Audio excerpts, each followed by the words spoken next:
Hi, I'm Masha and today I'd like to give you a really simple tip. No, it isn't about tree hugging. Tree hugging will be in a different video.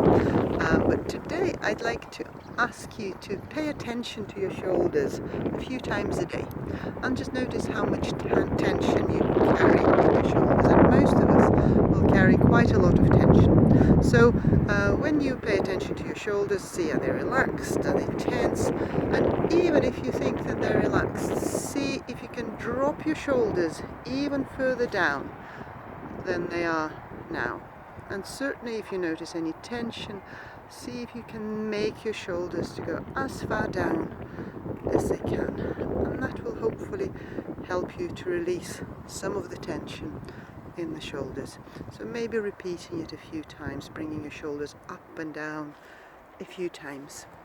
And if you do this several times a day, that habitual tension that most of us have may gradually help to release it, which will be good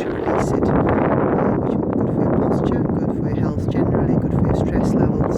So give it a go. Take care and goodbye.